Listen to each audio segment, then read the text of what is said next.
Normalement, pendant la grossesse, on doit prendre entre 8 et 12 kilos, tout dépend de sa morphologie. Tout dépend aussi si c'est le premier enfant ou pas, car on a tendance à prendre plus de poids pour le premier enfant que pour les suivants.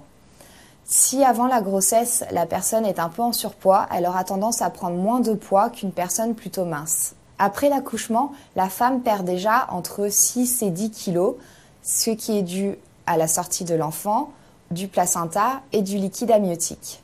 Donc, pour faire un régime après sa grossesse, il ne faut pas se précipiter car le corps doit récupérer et un régime trop strict engendrerait des carences et une trop grosse fatigue.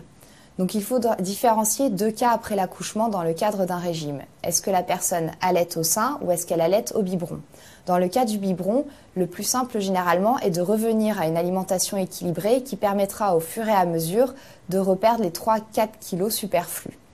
Dans le cas d'une femme allaitante, il est vraiment très important de ne pas faire de régime tout de suite. Allaiter demande beaucoup plus d'énergie et de calories au corps. Il est donc important lors de l'allaitement de manger de manière très équilibrée et de ne pas avoir de carence pour ne pas vous carencer vous-même et carencer votre bébé. Une femme qui allaite doit principalement apporter dans son alimentation des légumes verts à feuilles pour les besoins en vitamine B9, même si elle est souvent supplémentée. Elle doit aussi faire attention à son apport en protéines pour avoir des apports suffisants en fer. Elle doit également faire attention au calcium, principalement dans les produits laitiers. Pour une femme qui allaite, il est important d'avoir 3 repas réguliers par jour. Un petit déjeuner qui doit comprendre des céréales, un fruit et un produit laitier. Un déjeuner qui doit comprendre une petite portion de protéines, des féculents, des légumes, un produit laitier et un fruit.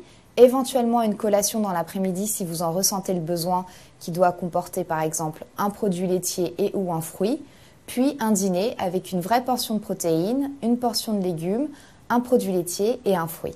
Généralement, il faut perdre environ entre 500 et 700 grammes pour la femme qui allaite au biberon principalement.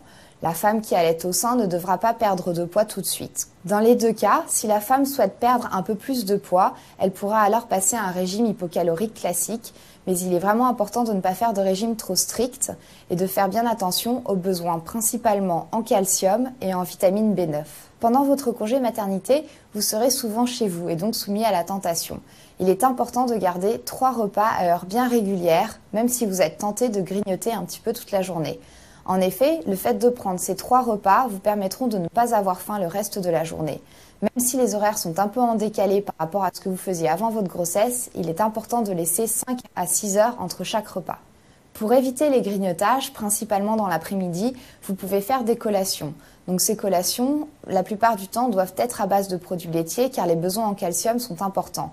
Donc vous pourrez prendre par exemple un yaourt ou bien un fromage blanc accompagné d'un fruit ou bien par exemple un morceau de fromage accompagné d'un petit peu de pain pour vous caler le reste de la journée.